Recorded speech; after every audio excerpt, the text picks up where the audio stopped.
अस्सलाम वालेकुम रहमतुल्लाहि व बरकातुहू। नए साल की आप तमाम दोस्तों को बहुत बहुत मुबारक हो, इस उम्मीद और इस दुआ के साथ कि आगे आने वाला साल मुल्क अजीज़ पाकिस्तान और हम सब के लिए खुशियाँ लेकर आए। आज की इस वीडियो के अंदर हम टोटल ये 5 पॉइंट डिस्कस करेंगे। पहला पॉइंट हमारा होगा कि KC100 इंडेक्स का, मार्केट का, PSX का आउटलुक क्या है 2022 के लिए। 2021 का साल कैसे गुजरा और 2022 से हमें क्या उम्मीदें वाबस्ता हैं। दूसरा हमारा पॉइंट होगा, मिनी बजट अनाउंस हो चुका है और मिनी बजट के अंदर क्या चीज़ें आई हैं और बेसिकली इसका क्या इम्पैक्ट होगा हमारी मार्केट के ऊपर। थर्ड पॉइंट हमारा होगा, IMF की मीटिंग जो है वो शेड्यूल है 12 जनवरी 2022 को, उसकी क्या इम्प्लीकेशंस होंगी उसे भी डिस्कस करेंगे। और उसके बाद हमारा बेसिकली फोर्थ पॉइंट है जिसमें हम डिस्कस करेंगे जो अभी हम फ्रंटियर मार्केट के अंदर अभी आ गए हैं और जो हमारी इमर्जिंग मार्केट के अंदर जो पोजीशन थी, क्या फ्रंटियर मार्केट में वो चेंज होने जा रही है या नहीं, इसे डिस्कस करेंगे। और फिफ्थ पॉइंट हमारा होगा कि सेक्टर्स और स्टॉक्स कौन से हैं जिन्हें हमें फोकस करना चाहिए। So let's begin with the first point, KC100 index का आउटलुक क्या है, मार्केट का आउटलुक क्या है, PSS का आउटलुक क्या है 2022 के अंदर। 2021 जब 2020 एंड हुआ था तो हमने वीडियो बनाई थी कि 2021 का साल क्या होगा। उसमें कुछ टेक्निकल्स के साथ हमने डिस्कशन की थी और एक हमने डिस्कस किया था कि किस तरह बुल रैली चली थी, किस तरह करेक्शंस हुई थी।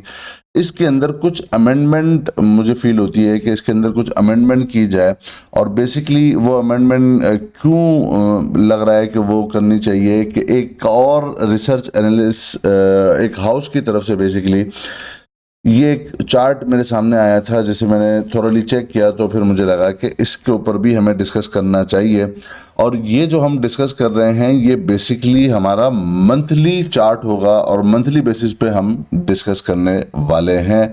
सो हम डिस्कस करते हैं मंथली बेसिस पे जो रिसर्च हाउस की तरफ से जो ये रिसर्च सामने आई थी KC100 इंडेक्स के टेक्निकल्स के ऊपर हम डिस्कस कर लेते हैं। अगर अभी आप देखें तो हम प्रीवियस वीडियो के अंदर काफ़ी डिटेल में डिस्कस कर चुके थे, एक थोरली हम थोड़ा सा यहाँ पर उसका आउटलुक भी ले लेते हैं कि जो भी चार्ट हमारे पास अवेलेबल है 2001 से, ये मंथली का चार्ट ही, ये ध्यान में रखिएगा, ये डेली का चार्ट नहीं है, ये 1 मंथ का चार्ट है, यानी एक कैंडल एक पूरे महीने को रिप्रेजेंट करती है। तो अभी हम मंथली बेसिस पे बात कर रहे हैं, हम अभी डेली बेसिस पे बात नहीं कर रहे हैं। इसका मतलब ये हुआ कि जो शॉर्ट टर्म के ट्रेडर्स हैं उनके लिए ये फायदेमंद नहीं होगी जो हम अभी टेक्निकल एनालिसिस करेंगे।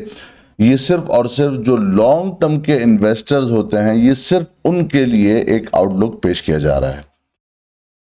2001 से लेकर हमने देखा कि 8 साल, 2001 से लेकर 2008 तक, पूरे 8 साल के अंदर एक बड़ी ज़बरदस्त किस्म की बुल रैली चली जिसके अंदर मार्केट ने ज़िगज़ैग मूव करते हुए, जहां मार्केट ने स्टार्ट किया था 2001 का, वो किया था तकरीबन 1500 के लेवल के ऊपर इंडेक्स मौजूद था और फिर जो हाई अपना टेस्ट किया था इस 8 साल की बुल रैली का, वो तकरीबन 15,000 के लेवल को टेस्ट किया था मार्केट ने, 15,740 के करीब के लेवल।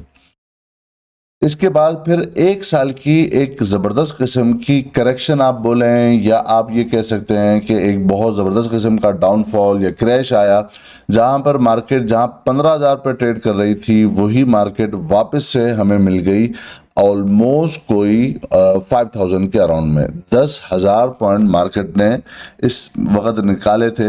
ये वो ज़माना था जब रेसेशन आया था वर्ल्ड वाइड 2008 का। जो दोस्त काम कर रहे होंगे उस ज़माने में उनको पता होगा कि एक ज़बरदस्त किस्म का रेसेशन आया था जहाँ पर मार्केट तकरीबन मोर देन 60% इंडेक्स टूट गया था।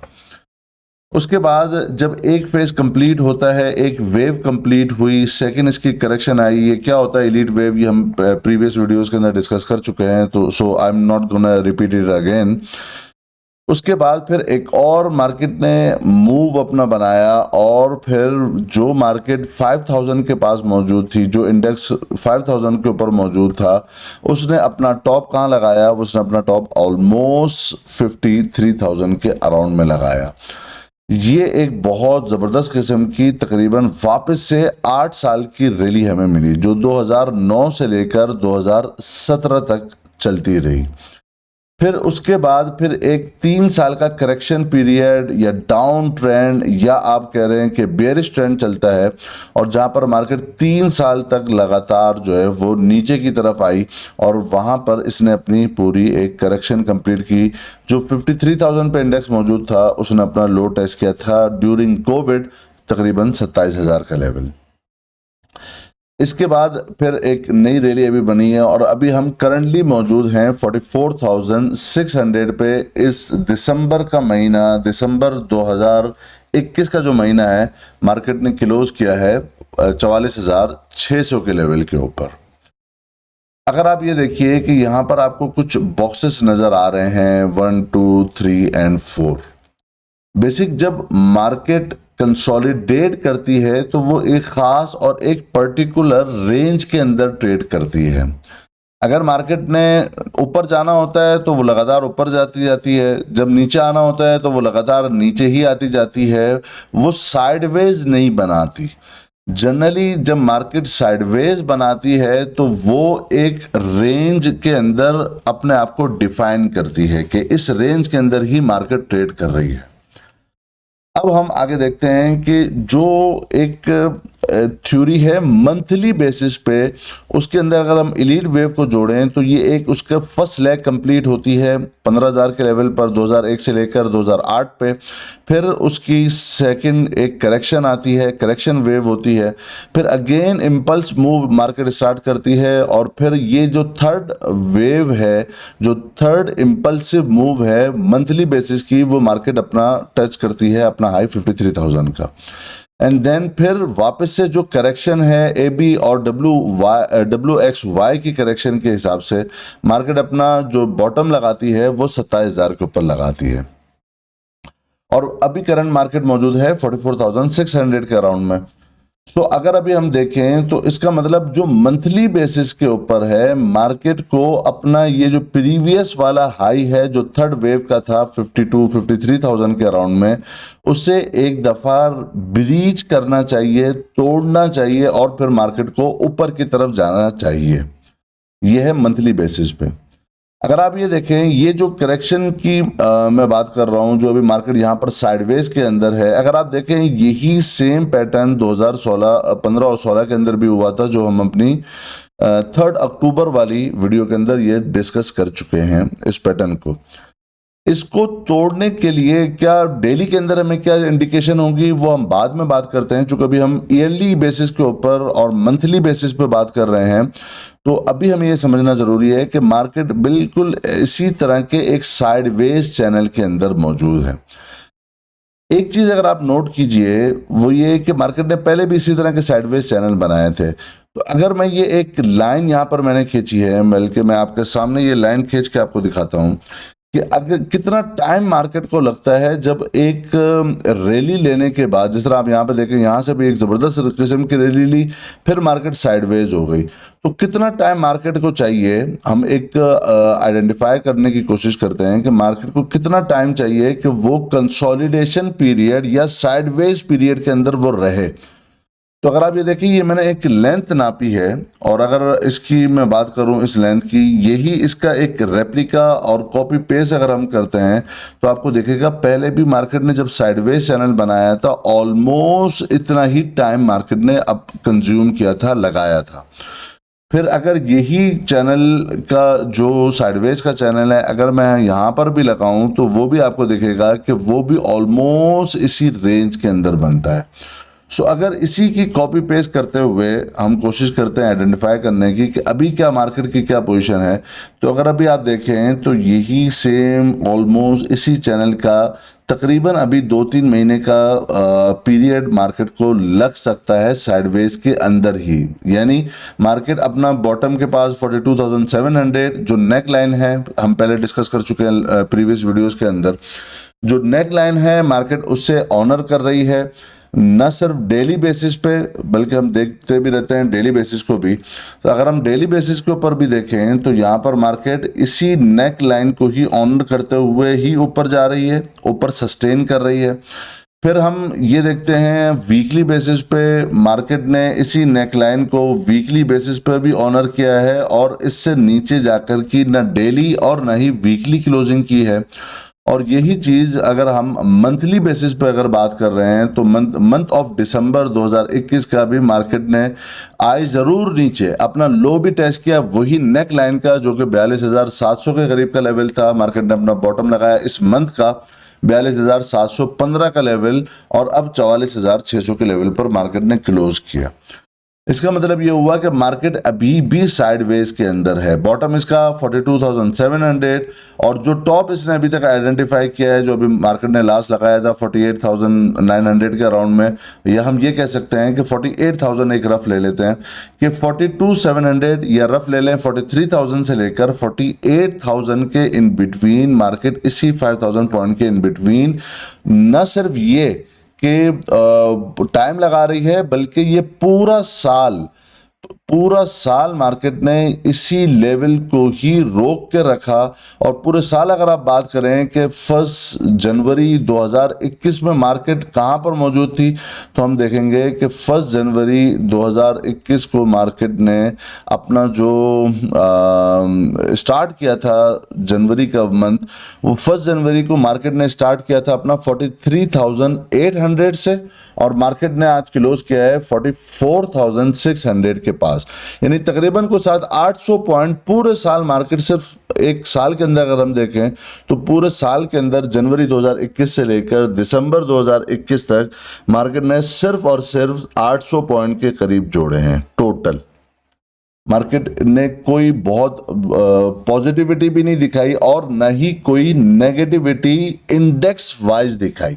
बाकी प्राइस की करेक्शन आपको याद होगा, हम पहले भी कई 2-3 वीडियोस के अंदर ये डिस्कस कर चुके हैं कि ये हमने प्रेडिक्शन दी थी 2021 के बाद 2020 के बाद 2021 के लिए कि इस साल के लिए मुझे लगता है कि मार्केट के अंदर इंडेक्स वाइज करेक्शन नहीं आएगी, लेकिन प्राइस वाइज स्टॉक के अंदर हम जबरदस्त किस्म की करेक्शन देख सकते हैं। सो हमने ये देखा कि इंडेक्स तो नहीं टूट रहा, लेकिन अगर आप मल्टीपल स्टॉक्स देखेंगे तो वो अपने 52 वीक्स लो के पास मौजूद हैं। बहुत सारे स्टॉक ऐसे हैं जो कोविड के लेवल के पास ही ट्रेड कर रहे हैं। इसका मतलब ये कि मार्केट ये इंडेक्स को लेवल को मैनेज किया जा रहा है। ये क्यों होता है, इंडेक्स मैनेजमेंट क्या है, अगेन वो हम अपनी प्रीवियस वीडियोस के अंदर ये काफ़ी डिटेल में डिस्कस कर चुके हैं, जिसके अंदर हमने इंडेक्स मैनेजमेंट की भी बात की थी। आप चैनल पे जाकर उसे ये वाली वीडियो के अंदर हमने डिस्कस किया था कि इंडेक्स मैनेजमेंट हो रही है और ये क्यों ज़रूरी है।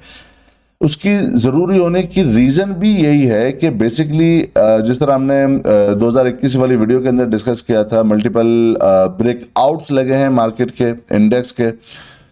वहाँ पे कप एंड हैंडल की फॉर्मेशन हमने डिस्कस की थी, वहाँ पे डब्ल्यू पैटर्न की फॉर्मेशन इस वाली वीडियो के अंदर हमने डिस्कस की थी, काफ़ी डिटेल के अंदर वहाँ पर हम डिस्कस कर चुके हैं। तो हम अगेन वापस इस वीडियो के अंदर उसे वापस से रिपीट नहीं करते। यहाँ पर अभी हम यही देखते हैं कि यहाँ पर इंडेक्स के लेवल को सस्टेन किया जा रहा है और ये बहुत ज़रूरी है। इंडेक्स के लेवल को सस्टेन करना, ब्रेकआउट्स को सस्टेन करना बहुत ज़रूरी है। अगर वो सस्टेन नहीं होते तो हम एक डीप डाइव सिचुएशन के अंदर हम जा सकते हैं। मंथली बेसिस की बात की जाए तो ये एक 5th वेव के अंदर मार्केट है, यानी लॉन्ग टर्म के अंदर अभी भी आप देखें मार्केट अभी भी बुलिश है, इंडेक्स अभी भी बुलिश है। कहाँ 1500 के लेवल से लेकर 54,000 और कहाँ अभी वापस से मार्केट 44-45 हज़ार के करीब ट्रेड कर रही है। यहाँ पर अब जो देखने वाली बात है वो ये कि कुछ टाइम अभी लगता है कि और भी लग सकता है। मंथली बेसिस के ऊपर मार्केट के लिए जो एक इम्पल्स मूव बचती है वो 50,000 से अबव का लेवल लगता है, अराउंड 54,000 टू 56,000 मैक्स। ये हम बात कर रहे हैं 2022 और 2023 के स्टार्टिंग तक की। इसमें टाइम और भी लग सकता है। यहां पर अब ये देखने की जरूरत है कि क्या मार्केट, अब हमें ये कैसे पता चलेगा कि मार्केट अब यहां से बुलिश होने जा रही है या भी मार्केट वापस से साइडवेज ही रहेगी। वो हम अपनी पहले वाली वीडियो के अंदर डिस्कस कर चुके हैं, लेकिन वापस से यहाँ पर रिपीट कर लेता हूँ मैं। उसकी चैनल की फॉर्मेशन ऐसा लगता है कि हमें पहले देखना पड़ेगा डेली बेसिस के ऊपर। अगर आप ये देखिए कि पहले जो अभी हमने ये वाला जो लेवल डिस्कस किया, ये वाला जो साइडवेज 2015 और 16 वाला, जिस पे मार्केट ने टाइम कितना लगाया था, कितने मंथ लगाए थे, अगर आप ये देखिए तो अप्रोक्सीमेटली मार्केट ने 16 मंथ लगाए थे। 16 महीने तक मार्केट एक रेंज के अंदर ही चलती रही, ना बहुत ऊपर गई और ना ही बहुत नीचे गई। 16 मंथ का मतलब ऑलमोस्ट कोई साल से ऊपर का टाइम है, यानी आप यूँ समझ लीजिए कि 1 साल और 4 महीने के करीब का टाइम है। यही बैक बॉक्स पैटर्न के अंदर भी ये लगता है कि मार्केट अपने बॉटम के बाद वापस आकर वापस से अपने ऊपर जो लेवल हैं उसे टेस्ट करने के लिए जाएगी। लेकिन अब हमें ये कैसे पता चलेगा कि ये हम तो ये मंथली बेसिस पे हम वेट करते रहें और ये ऊपर निकल जाए और ऐसा ना हो हमारे हाथ में ही हम कोई चीज़ बाय ना कर सकें, और ऐसा भी ना हो कि हम गलत लेवल पे कोई चीज़ एंट्री कर लें और फिर हमारी वापस से पोजीशन जो है वो स्टक हो जाए। वो हमें देखना पड़ेगा डेली बेसिस के ऊपर। और डेली बेसिस के ऊपर हमें क्या देखना पड़ेगा वो भी हम डिस्कस कर लेते हैं। इसके अंदर हमने डिस्कस भी किया था कि मार्केट जब 200 की मूविंग एवरेज से नीचे जाकर की ट्रेडिंग करती है तो उसमें टाइम भी ज़्यादा लगता है। अगर आप यहाँ पर देखें, यहाँ पर ये 200 EMA और MA मैंने लगाई हुई है। जो टेक्निकल कोर्स अभी हमारा हुआ था, जिन दोस्तों ने सीखा है वो समझेंगे बात। ये जो और दोस्त जो देख रहे हैं और वो कुछ टेक्निकल्स उन्होंने पढ़े हैं, यूट्यूब से सीखे हैं, गूगल से सीखे हैं या किसी भी कोर्स से लेकर सीखे हैं, उनको भी समझ में आएगी कि जब डेली बेसिस के ऊपर 200 मूविंग एवरेज से नीचे मार्केट ट्रेड करती है तो वो टाइम कंज्यूम ज्यादा करती है साइडवेज के अंदर।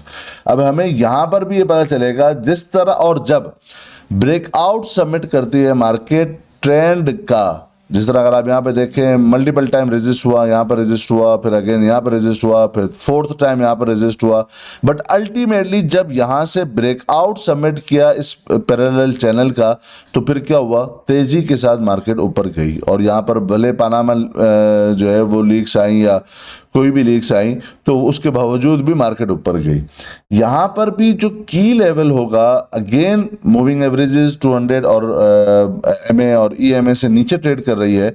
सो जब यहाँ से इस ट्रेंड का ब्रेकआउट मार्केट सबमिट करेगी, जो स्पेशली 46,500 से अबव है या 600 से अबव है, decisively with the volume support के पास नहीं आते।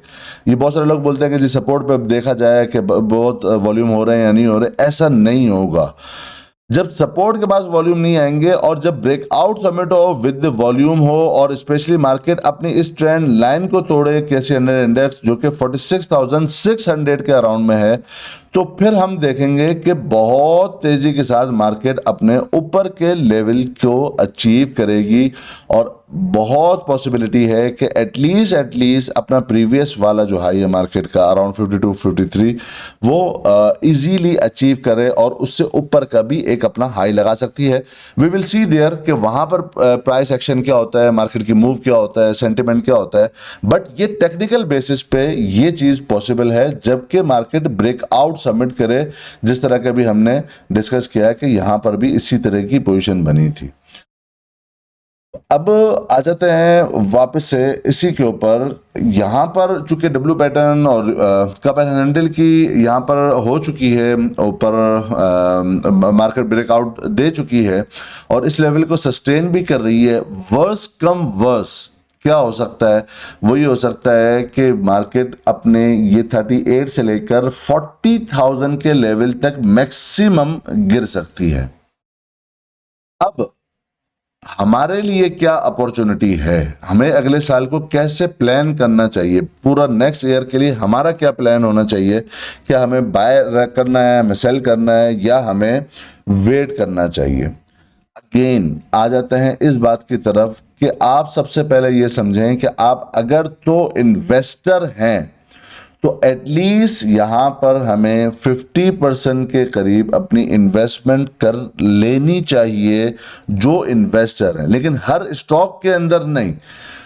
ऐसे स्टॉक जो बहुत अच्छी प्राइसेस के ऊपर मौजूद हैं, ऐसे स्टॉक जो बहुत अच्छी प्राइसेस के ऊपर मौजूद हैं, उनके अंदर आप बाइंग कर सकते हैं। जो मिडिल ऑफ द ट्रेंड हैं या जो विदाउट कंसोलिडेशन के उन्होंने एक स्पाइक लिया हुआ है या पैराबोलिक मूव लिया हुआ है, जो ट्रेडिंग बहुत अच्छी कराते हैं, जो डार्लिंग शेयर हैं मार्केट के, उनसे थोड़ा सा अवॉइड करना चाहिए। चूंकि इन्वेस्टर आप हैं तो आपको देखना पड़ेगा कि आप कौन से ऐसे स्टॉक हैं अभी जो कि आप उनके अंदर अपनी एंट्री अभी जो है वो आप बना सकते हो।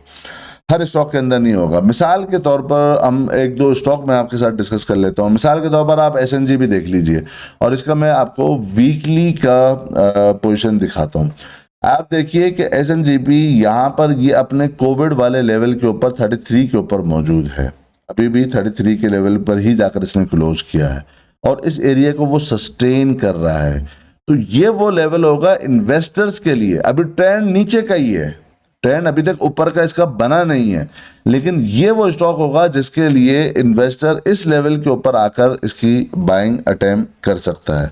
या आप देख लीजिए पीआईबीटीएल ले लीजिए। पीआईबीटीएल अपना 680 और 7 का जो लेवल है, ये अब सेकंड टाइम अपने 52 वीक्स के ऊपर मौजूद है। 2019 के लेवल के ऊपर अब जाकर ये आया है, तो ये इन्वेस्टर के लिए एक अच्छी अपॉर्चुनिटी हो सकती है। इस तरह के स्टॉक जो बिल्कुल बॉटम के पास मौजूद हैं, उनके अंदर उनको गेन मिल सकता है, या एटलीस्ट एक बाउंस उनको एटलीस्ट मिल सकता है जो उनको 2-3 रुपए का, या यूँ समझिए अगर परसेंटेज में बात की जाए तो 30% के करीब का उनको प्रॉफिट दे सकता है। ये इन्वेस्टर के लिए अप्रोच है।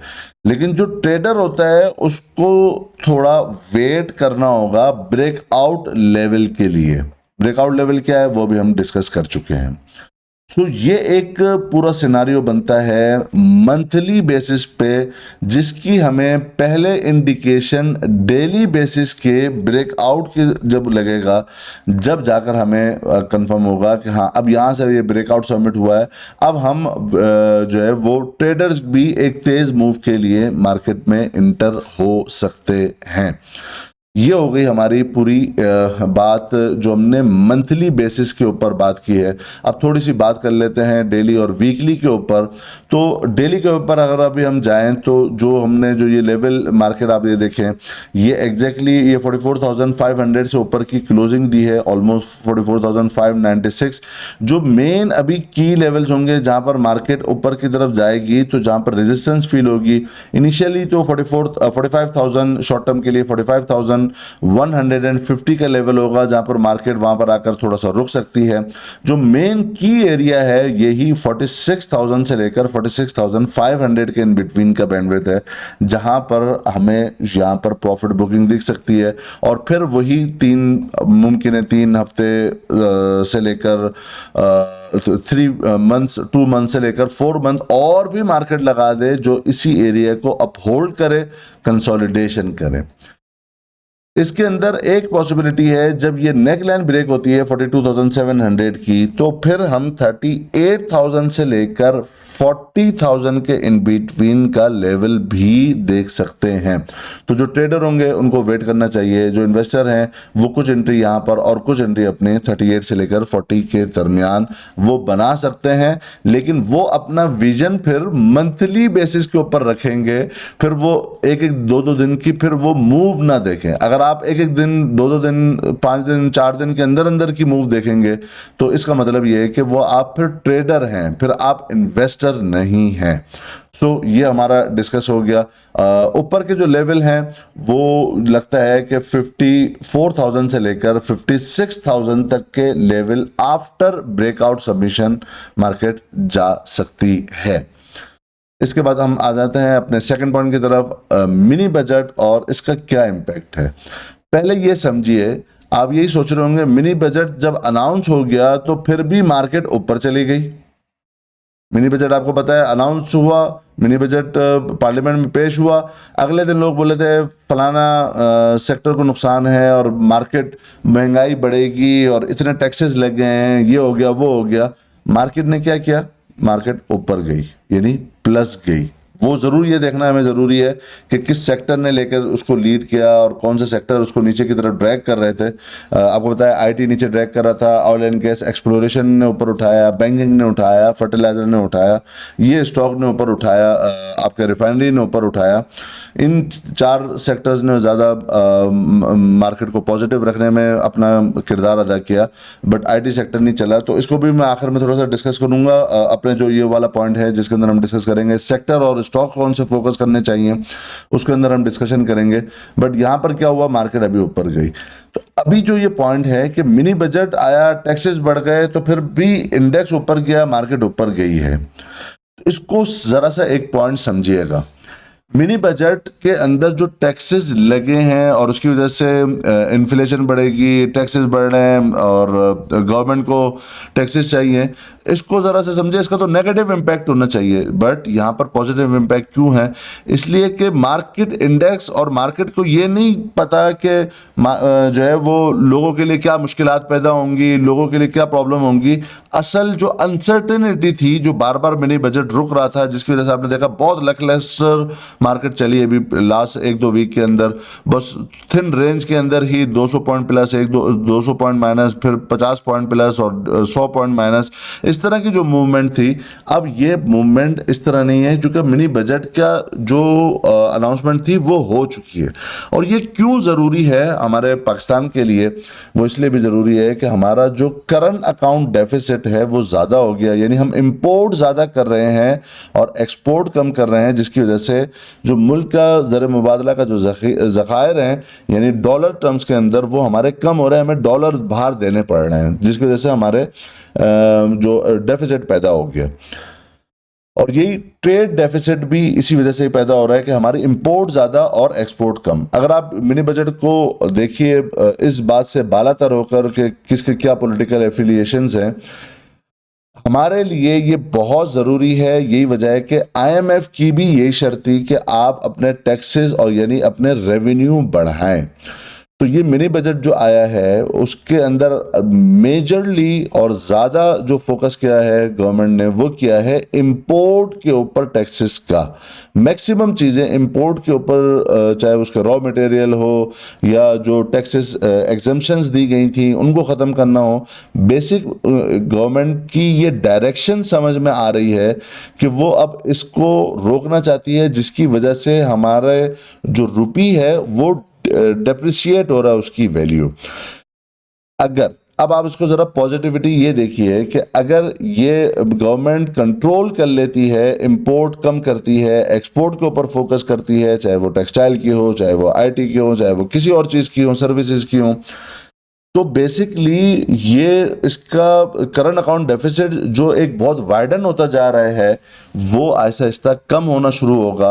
और स्पेशली अब हम थर्ड पॉइंट की तरफ इसी के अंदर ही आते हैं कि ये IMF की जो मीटिंग है 12 जनवरी को, जो गवर्नमेंट से, पाकिस्तानी गवर्नमेंट से जो मुतालबा किया था IMF ने कि आपने अपने टैक्सेस यानी रेवेन्यू बढ़ाने हैं, एग्जम्पशंस ख़त्म करनी है, कलेक्शन ज़्यादा करनी है टैक्सेस की, वो वैसे भी ज़्यादा हो रही हैं, पाकिस्तान के FBR ज़्यादा कर रहा है उसका। और IMF इसकी जो कंडीशन अगर मार्केट पाकिस्तान पूरा करता है तो उसके बाद IMF अगर उससे राजी होता है, और हमें देखिए $1 बिलियन कोई बहुत बड़ी अमाउंट नहीं है, लेकिन हमें इसकी जो IMF की एक छाप चाहिए एक कॉन्फिडेंस होने के लिए।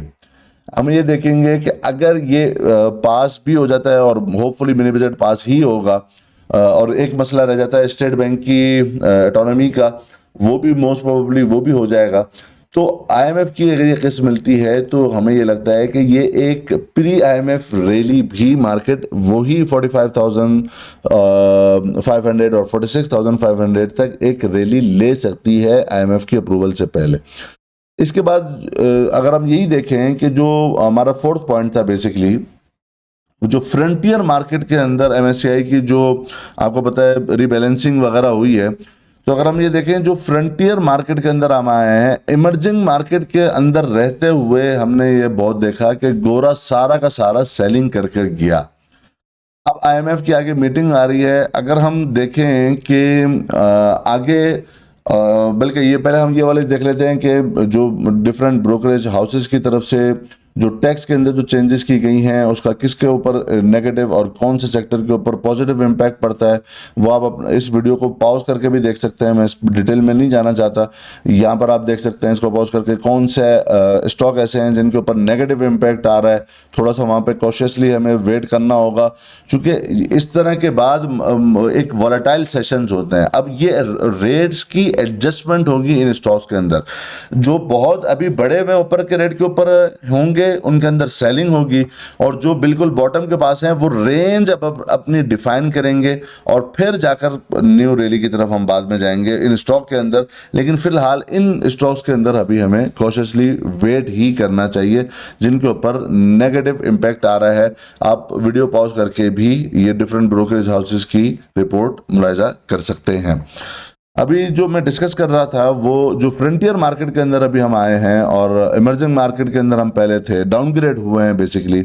अब हम पहले तो एक समंदर के अंदर हम एक छोटी मछली थे और अब हम एक कूजे के अंदर एक बड़ी मछली हो गए हैं फ्रंटियर मार्केट में आने के बाद। अगर आप यही देखिए कि अगर आप देखें आप लास्ट ट्रेडिंग सेशन के अंदर देखें 31 अगस्त 2021 को, तो बेसिकली जो फॉरेन कॉरपोरेट हैं वो क्या कर रहे हैं, वो बाइंग साइड के ऊपर हैं और मैक्सिमम इनका जो पोर्शन है बाइंग का वो टेक्नोलॉजी सेक्टर है। ये डेली की हो गई। अगर आप वीकली बेसिस पे भी देखें तो वीकली बेसिस में आपको ज़्यादातर जो लोकल्स हैं वो सारे सेलर्स नज़र आएंगे, सिवाय कंपनीज के जो बाउंस मिल रहा है डेली बेसिस पे और वीकली बेसिस पे वो सेल किया जा रहा है लोकल्स की तरफ से। लेकिन फॉरेन कॉरपोरेट का आप देखेंगे तो इनफ्लो आपको दिख रहा है, $8.81 मिलियन की इनकी बाइंग हुई है।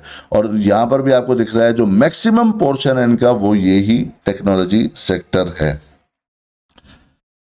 इसके बाद हम देख लेते हैं मंथ ऑफ दिसंबर के अंदर, चूंकि अभी रीबैलेंसिंग हुई है तो सेलिंग भी थी और बाइंग भी थी, डिफरेंट थी। यहाँ पर फॉरेन कॉर्पोरेट की कोई बहुत अच्छी बाइंग नहीं है। और अगर आप ईयरली बेसिस के ऊपर देखें 2021 के अंदर किसने क्या बाया और सेल किया, तो इनको आपको दिखेगा कि बहुत बड़ा एक अमाउंट है जो सेल किया गया है फॉरेन कॉरपोरेट की तरफ से 2021 के अंदर $434.69 मिलियन के अंदर उन्होंने सेल किया है।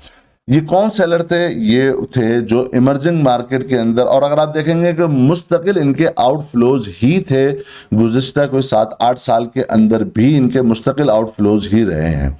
अब यहाँ पर हम आए हैं फ्रंटियर मार्केट के अंदर और यहाँ पे थोड़ा थोड़ा गोरा बाइंग कर रहा है। ये बात समझने की ज़रूरत है कि ये जो छोटी छोटी बाइंग होती जा रही है ये एक दिन की नज़रिए से नहीं की जा रही।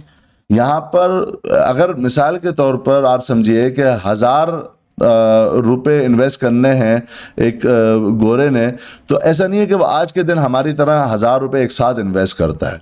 वो वैल्यूएशन स्टॉक्स के देख रहे हैं और जिन वैल्यूएशंस के ऊपर जो स्टॉक उनको अच्छे रेट के ऊपर, नीचे के रेट के ऊपर समझ में आते हैं, वो आहिस्ता आहिस्ता एक्यूमुलेट करते हैं। 1000 रुपए का अगर उन्होंने इन्वेस्ट करना है तो वो 1000 रुपए एक साथ इन्वेस्ट नहीं करते, वो बल्कि 50-50 रुपए करके वो चीज़ बाय करते हैं। तो ये बहुत स्लोली एक्यूमुलेट करते हैं। जब सालों तक ये सेलिंग भी इसी तरह करते हैं और सालों तक बाइंग भी इसी तरह करते हैं। आप 6-7 साल का रिकॉर्ड देखें, मुस्तकिल सेलिंग की गई है गोरे की तरफ से, और अभी आप देखेंगे कि भी आहिस्ता आहिस्ता सालों के लिए ये आहिस्ता आहिस्ता जाकर अब जमा करने के ऊपर आए हैं, जिस तरह भी हमने वीकली के फिपी लिपी के डेटा के अंदर भी देखा। अब हम आ जाते हैं सेक्टर्स और स्टॉक्स कौन से ऐसे होने चाहिए जिन्हें हमें फोकस करना चाहिए। पहला तो मैं एक जनरल आपको एक व्यू दे देता हूं जो बिल्कुल बॉटम के पास मौजूद हैं। जिस तरह भी मैंने आपको एक दो मिसालें दी हैं, आप SNGP ले लीजिए, PIBT ले लीजिए, वेव्स ले लीजिए। लास्ट वीकली वीडियो के अंदर मैंने आपको डिस्कस किया था CPHL, आपको याद होगा मैंने डिस्कस किया था, वो 30 से बिलो के ऊपर से उठकर वो 35 36 के ऊपर चला गया। आगे मैंने आपको बताया था लास्ट टाइम भी PIBTL से SNGP ANL आपने देखा कि उसने अपर लॉक मारा था, लेकिन वो नीचे के रेट के ऊपर बाय हुआ था। इसी तरह और डिफरेंट स्टॉक हमने डिस्कस किए थे। तो एक तो पर्टिकुलर स्टॉक्स को देखना होगा। अब आ जाते हैं सेक्टर वाइज। सेक्टर जो लगता है जो इन्वेस्टमेंट के लिए अभी भी अच्छा है वो फिलहाल मुझे लगता है, एक तो बैंकिंग सेक्टर, ऑल्दो मैं उसमें काम नहीं करता है सिवाय MEBL, मिजान बैंक और बैंक इस्लामी के, बट ये बैंकिंग सेक्टर मुझे लगता है कि अब जाकर, चूंकि अब इसके रिजल्ट्स भी आएंगे जो दिसंबर क्लोजिंग के हैं, वो जनवरी के 2nd और 3rd वीक से आना शुरू हो जाएंगे। सबसे पहले बैंकिंग सेक्टर के ही आते हैं, तो उसके अंदर हम कुछ मूव देख सकते हैं। और जो स्पेशली हमने डिस्कस किया कि एटलीस्ट डेली बेसिस के ऊपर जो बाउंस है, जो लेवल्स अभी हमने डिस्कस किए थे, वो ये एक सेक्टर ऐसा है जो एक शॉर्ट टर्म के हमें बाउंस दे सकता है। इसके बाद ENP सेक्टर है जो अब कंसोलिडेशन हो रहा है बॉटम के पास, वो आप फोकस कर सकते हैं। उसके अंदर एक अच्छी आपको कैपिटल गेन उसके अंदर भी मिल सकता है। और इसी तरह जो एक डिफेंसिव सेक्टर है जो कि फर्टिलाइजर का सेक्टर है, उसके अंदर भी आप अपने स्टॉक्स को जो बॉटम के पास हो उन्हें बिल्कुल देख सकते हैं। कुछ सेक्टर ऐसे हैं जो ट्रेडिंग के लिए हैं, अभी इन्वेस्टमेंट के लिए वो सेक्टर मुझे नहीं लगता सही है। मिसाल के तौर पर IT का सेक्टर है, भले गोला बाइंग कर रहा है कुछ भी है, बट उस स्पेशली अगर बात की जाए TRG की, वो ट्रेडिंग के हिसाब से अच्छा है। फिलहाल इन्वेस्टमेंट के हिसाब से अच्छा मुझे अभी फिलहाल IT के अंदर एक दो है। ज़ाहिर सिस्टम कुछ अपने लेवल्स के ऊपर मिले तो बिल्कुल सिस्टम बहुत अच्छा है, बट अगर आप डार्लिंग शेयर की बात करें TRG की, तो अगर आप देखना चाहें तो वो आप देख सकते हैं कि वो वीकली बेसिस के ऊपर उसकी क्या पोजीशन, किस तरह की फॉर्मेशंस आपको दिख रही है। यही वजह है कि मैंने 128 129 130 के करीब जो हमारे प्रीमियम ग्रुप मेंबर्स हैं उन्हें मैंने शॉर्ट की भी कॉल दी है। इसके अलावा ये ज़रूर है कि ये इसके अंदर ट्रेडिंग बहुत अच्छी होगी। IT सेक्टर के अंदर ट्रेडिंग होगी, चूंकि वॉल्यूम भी जनरेट होंगे, जिगजैग मूव होगी, तो बाय और सेल, यानी शॉर्ट सेल और फिर बाय और फिर बाय और फिर सेल, ये इस तरह की एक रेंज के अंदर आप कर सकते हो। बट इन्वेस्टमेंट के लिए फ़िलहाल वेट करना चाहिए। इसी तरह ट्रेडिंग के लिए रिफाइनरीज भी नेक्स्ट जो है वो एक दो वीक के लिए अच्छी लगती हैं कि रिफाइनरीज के अंदर भी आप लेवल्स के ऊपर एंट्री करके एक ट्रेडिंग आप अच्छे लेवल पे कर सकते हो। अलबत्ता कुछ सीमेंट से थोड़ा सा वेट करना चाहिए अभी। मिसाल के तौर पर उसके अंदर भी ट्रेडिंग कर सकते हैं, इन्वेस्टमेंट अभी नहीं करनी चाहिए, या इन्वेस्टमेंट के लिए वेट आप कर सकते हैं। इसकी मिसाल मैं आपको दे देता हूँ। मिसाल के तौर पर अगर आप लकी देखिए कि वो मूव तो ऊपर ज़रूर बना रहा है, हाँ, जब ये 705 रुपये से ऊपर जाकर क्लोज करेगा तो फिर हम ये देखेंगे कि फिर वो 750 और फिर 800 के लेवल तक भी फिर वो जाएगा। ये एक ट्रेडिंग का जोन है कि ये लेवल क्रॉस करे 705 के ऊपर का तो फिर आप कर सकते हो, वरना उससे पहले आप देखेंगे कि वो रेजिस्ट करके वापस से डाउन की तरफ आ सकता है। आप DG कैसे ले लीजिए, अगर आप देखेंगे ट्रेंड लाइन के पास मौजूद है, हाँ 84 से ऊपर ये जाकर क्लोजिंग करता है, बिल्कुल लिया जा सकता है। चूंकि 84 से ऊपर जाकर क्लोजिंग करेगा तो फिर हमें ये 96 के लेवल आराम से हमें दिखा सकता है। तो ये ट्रेडिंग तो की जा सकती है इन लेवल्स के ऊपर। सीमेंट से थोड़ा सा वेट करना चाहिए, ट्रेडिंग के लिए इसको पिक में रखना चाहिए IT की तरह, रिफाइनरीज की तरह। इन्वेस्टमेंट के लिए ये नहीं बनेगा। इन्वेस्टमेंट के लिए जिस तरह मैंने बताया बैंकिंग, ENP और फर्टिलाइजर के वो सेक्टर हैं जो आपको एक अच्छा मूव दे सकते हैं नेक्स्ट ईयर के लिए। होपफुली जो पॉइंट्स मैं रेज करना चाहता था, डिस्कस करना चाहता था, वो हमने कर लिए होंगे। और अगेन आपके फीडबैक का इंतज़ार होगा। ज़रूर बताइएगा कि आपकी क्या पोजीशंस हैं, आप किस तरफ हैं। आप इन्वेस्टमेंट की तरफ जाना चाह रहे हैं अभी लॉन्ग टर्म के लिए, क्या आप रिस्क मैनेज कर सकते हैं, और जो लेवल्स मैंने आपके साथ डिस्कस किए हैं वो लेवल्स के ऊपर ही आप एंट्री करेंगे, ब्रेकआउट्स के ऊपर एंट्री करेंगे, या आप ट्रेडिंग के लिए वेट कर रहे हैं कि जब मार्केट ब्रेकआउट सबमिट करे उसके बाद जाकर आप एक तेज़ मूव के लिए ट्रेडिंग में शामिल होना चाह रहे हैं। मुझे ज़रूर अपना फीडबैक बताइएगा और आपकी एक्सपेक्टेशंस भी मुझे बताइएगा, और आप क्या सोचते हैं कि क्या मार्केट अपने हाई की तरफ जाएगी या पहले अपने बॉटम की तरफ पहले नीचे आएगी और फिर उसके बाद न्यू रैली बनाएगी, या यहीं से ही मार्केट रिवर्स होगी। अपने जो तजुर्बात हैं, आपकी अपनी जो थिंकिंग है वो भी ज़रूर शेयर कीजिएगा, ताकि एक दूसरे के साथ हम अपनी जो राय है वो हम शेयर कर सकें। जो दोस्त ग्रुप में शामिल होना चाहते हैं, प्रीमियम ग्रुप में, वो शामिल हो सकते हैं। लिंक मौजूद है। जनवरी और जनवरी, फरवरी, मार्च के जो ग्रुप्स हैं उसकी रजिस्ट्रेशन ओपन हो चुकी है, आप कर सकते हैं। जो दोस्त नए जुड़े हैं, टेलीग्राम ग्रुप में शामिल होना चाहते हैं, लिंक मौजूद है नीचे, आप उसे क्लिक करके भी शामिल हो सकते हैं। अपना बहुत बहुत ख्याल रखिएगा और हमारे इस चैनल का भी। मिलते हैं इंशाल्लाह अपनी नेक्स्ट वीडियो के अंदर।